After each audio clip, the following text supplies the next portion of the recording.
नमस्कार दोस्तों, मैं सोनू कुमार। आप सभी का स्वागत है हमारे इस YouTube चैनल पे। ठीक है, जैसे कि आप लोगों को पता है, हम वर्डप्रेस का बिगिनर का लेकर 2022 में एक स्टार्टिंग से कोर्स लेके आए हुए हैं। तो हम लगातार 3 वीडियो अपलोड हो चुका है कोर्स को लेकर। अगर आप लोगों ने वीडियो नहीं देखा है तो आप वो पहले के वीडियो डे 1, डे 2, डे 3 का वीडियो देख लेंगे। ठीक है, आज डे 4 है और हम लोगों ने डोमेन के बारे में, होस्टिंग के बारे में डिटेलिंग से पढ़ लिया। अब हम लोग पढ़ने वाले हैं कि डीएनएस क्या है, नेम सर्वर क्या है। तो आज हम लोग डीएनएस टॉपिक को कवर करेंगे। ठीक है, तो डीएनएस टॉपिक को कवर करने के लिए हम लोग चलेंगे कंप्यूटर स्क्रीन में और डिटेलिंग में आप लोगों को नोट भी दे दिया गया था होस्टिंग को लेकर। तो आज डिटेलिंग में डीएनएस होस्ट के बारे में पढ़ेंगे, तो हम उनका भी नोट आपको डिस्क्रिप्शन में दे देंगे। तो चलिए हमारे कंप्यूटर स्क्रीन पे शुरू करते हैं आज का वीडियो। तो आ गए कंप्यूटर स्क्रीन पे। ठीक है, तो शुरू करते हैं आज का वीडियो। तो जैसे कि आज हम टॉपिक कवर करने वाले हैं डीएनएस क्या है और कितने प्रकार के होते हैं। ठीक है, और सर्वर क्या है। डीएनएस सर्वर, जो डीएनएस होता है इनका फुल फॉर्म होता है डोमेन नेम सिस्टम। इनका फुल फॉर्म होता है डोमेन नेम सर्वर। ये डीएनएस का फुल फॉर्म होता है डोमेन नेम सर्वर। तो हम लोग शुरू करते हैं डीएनएस का पूरा डिटेलिंग से लेकर। तो अभी देखिए, तो सबसे पहले मैं आपको बता दूं कि डीएनएस का full form domain name system होती है। ठीक है, डीएनएस का full form domain name system होता है और इसे डोमेन नेम सर्वर और डोमेन नेम सर्विस भी कहा जाता है। इसे डोमेन नेम सर्वर भी कहते हैं और डोमेन नेम सर्विस भी कहते हैं। ठीक है, एक ऐसा सिस्टम होता है जो किसी भी डोमेन के नाम को उसके पार्टिकुलर आईपी एड्रेस से जोड़ता है। ठीक है, जो किसी भी डोमेन नेम होता है, जो आपको डोमेन नेम के बारे में तो बता दिए है, तो डोमेन नेम क्या होता है आप लोग जानते हैं। तो जो किसी भी डोमेन नेम पे को वो दर्शाता है, उनके आईपी को दर्शाता है। ठीक है, आईपी एड्रेस को जोड़ता है। तो जैसे कि मैंने आपको बताया कि पूरी दुनिया में जितने भी कंप्यूटर हैं और सर्वर्स हैं, तो एक दूसरे को जोड़ने के लिए हम लोग कनेक्ट करते हैं। जो डोमेन नेम होता है, एक आईपी को कनेक्ट करने के लिए हम लोग जोड़ने का कंप्यूटर प्रयोग करते हैं। और सिर्फ कंप्यूटर ही नहीं, आपके फोन्स भी, अब आप ये पोस्ट पढ़ रहे होंगे और आप ये नोट्स देख रहे होंगे, ये कनेक्ट होता है। ये फोन से नहीं, नेट कनेक्ट में फोन भी कनेक्ट होता है। ठीक है,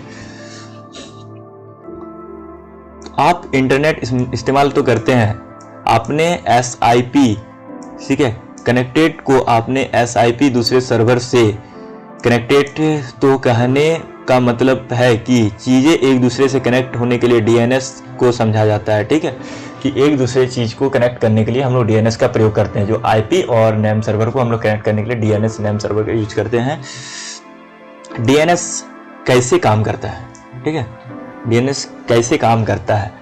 तो आप एक हैं यू, ठीक है, ये आप हैं, आप गूगल पे, कंप्यूटर पे, मोबाइल स्क्रीन पे सर्च मारे हैं। ठीक है, कोई भी चीज सर्च मारे हैं, तो वो डीएनएस सर्वर के माध्यम से जुड़ा हुआ सर्वर उसे डीएनएस सर्वर पे भेजता है। ठीक है, उनका आईपी, जो आईपी होता है वो हमें, आपको दिखता है स्क्रीन पे। ठीक है, हम लोग सर्च मारते हैं कोई भी चीज, आप गूगल पे सर्च मारोगे कुछ भी, तो वो डीएनएस को जोड़ता है, फिर वहां से हमें रिवर्स आता है, हमारे पास स्क्रीन पे वो चीज हमें दिखता है।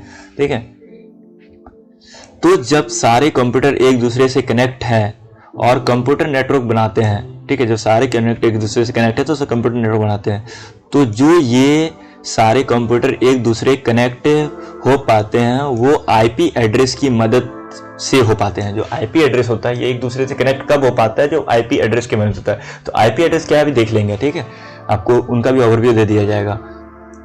तो अब आप पूछेंगे कि आईपी एड्रेस क्या होता है। ठीक है, तो मैंने आपको बता दूं कि आईपी एड्रेस वो एड्रेस होता है जो कि हर कंप्यूटर में अलग अलग असाइन किया जाता है। ठीक है, जो हर कंप्यूटर में, मोबाइल में, हर चीज में अलग अलग असाइन किया जाता है, हर का अलग अलग आईपी एड्रेस होता है। ठीक है, आईपी एड्रेस नेटवर्क की फॉर्म में होता है, जो आईपी एड्रेस अलग अलग होता है हर जगह पे, और इसी नेटवर्क की मदद से कंप्यूटर एक दूसरे से ट्रांसपोर्ट कर जाते हैं, कंप्यूटर एक दूसरे से कनेक्टेड हो जाते हैं। ठीक है, आईपी एड्रेस की मदद से, यानी कि शेयर पाते हैं, यानी कि शेयर कर पाते हैं एक दूसरे से डाटा। ठीक है, फोन नंबर के माध्यम से भी देखा जाए तो अगर आप उस बंदे का फोन नंबर लगाते हो तो पार्टिकुलर फोन नंबर उनके फ़ोन का है तो वैसे ही आईपी एड्रेस किसी एक कंप्यूटर का है। जिस तरह आप एग्जाम्पल के तौर पर आप किसी को फ़ोन लगाते हो तो एक फ़ोन नंबर उसी का है, उसी तरह आईपी एड्रेस भी उन्हीं का, एक कंप्यूटर का है, एक सिस्टम का है, एक मोबाइल का है। वो इस चीज़ को देख लो, आपके पास 2 फ़ोन है तो दोनों का अलग अलग आईपी एड्रेस होगा। तो इस तरह से आईपी एड्रेस को डिजाइन किया जाता है। तो आईपी एड्रेस तो नंबर की फॉर्म में होता है। आईपी एड्रेस जो होता है नंबर की फॉर्म में होता है, जिसे याद रखना थोड़ा मुश्किल हो जाता है क्योंकि इंसान को नंबर से जल्दी से याद नहीं होते हैं जितना मैंने उनको जाना कि, तो इसलिए उनका नाम डीएनएस हो गया। उनका नाम हम लोग डीएनएस बना दिया गया है, ठीक है। अब आप गूगल सर्च करते हैं google.com, ठीक है, तो उनका नाम हो गया है, जो गूगल हम लोग सर्च करते हैं, जो गूगल का आईपी है तो उनका नाम हम लोग google.com हम लोग रख दिए गए हैं, ठीक है। लेकिन जो नेटवर्क को असाइन करता है वो कंप्यूटर एक ही जानता है google.com क्या है, ठीक है। और इस सफर google.com नहीं, बाकी सारी वेबसाइट के लिए उसी खास मैंने google.com को एग्जाम्पल पे ले लिए हैं, इसी के कारण हमने google.com को एग्जाम्पल पे ले लिया, ठीक है। तो आपके कंप्यूटर और सर्वर में किसी भी वेबसाइट का नाम नहीं पता होता है, जो वो बस सर्वर या कंप्यूटर की भांति कंप्यूटर google.com हो जाता है। तो ऐसे हम सब कैसे सोचे जाते हैं कि बताए कि आप गूगल सर्च करते हैं, google.com सर्च करते हैं, आप हम लोग को कैसे पता चलता है कि google.com सर्च किए तो वो कनेक्ट हो गया, उस आईपी का जो गूगल का दिखाया गया वेबसाइट वो हमें आ गया, क्योंकि वो आईपी के कारण होता है, ठीक है। हम लोग को डीएनएस और नेम सर्वर को मिला के जो आईपी बनता है उसको करेक्ट करते हैं, इसके लिए होता है। हम लोग नेम सर्वर के बारे में भी पढ़ेंगे। तो आईपी एड्रेस निकल जाता है, उस आईपी एड्रेस के जरिए आप google.com पर पहुंच पाते हैं, ठीक है। अब देखिए आईपी एड्रेस होता क्या है, वेबसाइट का आईपी एड्रेस कैसे पता चलता है, ठीक है। तो आपको हम लाइव करके दिखा सकते हैं, अभी हम आपको लाइव में दिखाएंगे।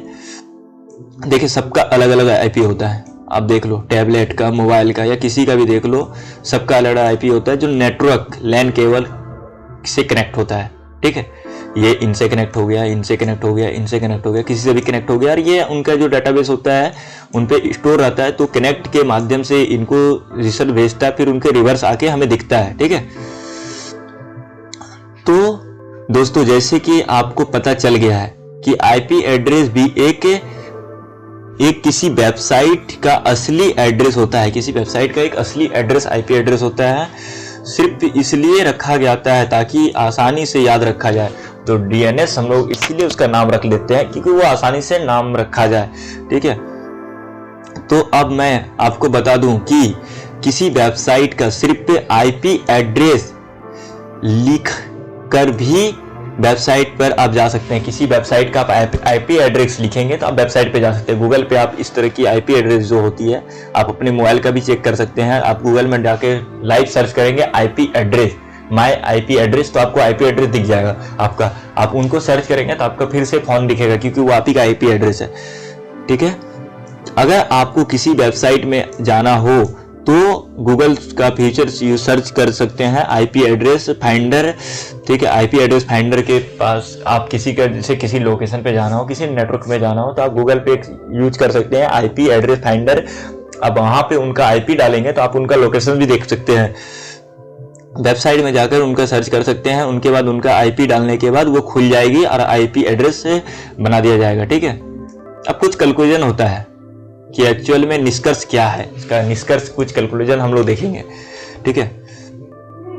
तो दोस्तों अगर आपने इस ब्लॉग पोस्ट पर पूरा पढ़ लिया तो ठीक है, आप वीडियो पोस्ट या ब्लॉग में आप पूरा पढ़ लिया, मैं इसको अपलोड कर दूंगा तो आपके पास भी जाएगा, तो ये आप पूरा पढ़ लिए हैं तो समझ गए होंगे कि डीएनएस क्या होता है। तो ये सिर्फ आईपी एड्रेस को हमें याद रखने के लिए यूज किया जाता है। सिर्फ डीएनएस होता है उनको याद करने के लिए। हम लोग आईपी एड्रेस को जब तक जोड़ेंगे नहीं तो हम लोग डीएनएस नाम को याद नहीं रख सकते हैं, ठीक है। इस थोड़े कॉम्प्लिकेट को नर्वस में याद रखने के लिए मुश्किल होता है। अगर आपके पास खुद की वेबसाइट है तो आप पता लगा सकते हैं, ठीक है। डीएनएस सेटिंग में जाकर होस्टिंग से जोड़ने के लिए, होस्टिंग और डीएनएस सेटिंग पे जाके हम होस्टिंग को जोड़ने के लिए हम लोग आईपी एड्रेस का पता लगा सकते हैं। अब थैंक यू, आपको समझ में आ गया होगा कि आईपी एड्रेस एक्चुअल होता क्या है। पूरा ओवरव्यू दे दिए कि एक पार्टिकुलर किसी भी चीज़ को सर्च करते हैं, नेटवर्क जो होता है उनका एक पर्सनल आईपी एड्रेस होता है, वो हर किसी चीज़ का अलग अलग होता है। ठीक है, तो आप लोग को समझ में आ गया होगा हर चीज़ का अलग अलग आईपी एड्रेस होता है। तो किसी भी असाइन को दर्शाने के लिए हम लोग आईपी एड्रेस का यूज करते हैं। तो डोमेन नेम जो होता है, हम लोग डोमेन नेम के बारे में पढ़े थे, तो वो डोमेन नेम जो होता है वो किसी आईपी को हम लोग सर्च करेंगे digitalsonu.com, तो वो किस आईपी को दर्शाएगा। वो digitalsonu.com तो एक नॉर्मली एक नेम हो गया, लेकिन उनके डीएनएस सर्वर पे जाके जो आईपी एड्रेस नेम सर्वर से कनेक्ट करते हैं, तो वो हमें असाइन करता है उस वेबसाइट को खोलने में। ठीक है, तो आप लोग समझ गए होंगे। तो नेक्स्ट क्लास हम लोग का क्या होगा, नेम सर्वर क्या है और ये कैसे काम करता है। नेक्स्ट क्लास जो हम लोग को होगा, नेम सर्वर क्या है और ये कैसे काम करता है। तो अगर किसी प्रकार का आप लोगों को कोई क्वेश्चन हो, कोई क्यूरी कर सकते हैं। ठीक है, हम इनको डिटेलिंग में एक वीडियो बना के या पर्सनली आपको मैसेज करके वो चीज़ समझाएंगे कि कैसे होता है। ठीक है, तो थैंक यू वेरी मच। और आपको वीडियो अगर अच्छा लगा तो आप शेयर करें।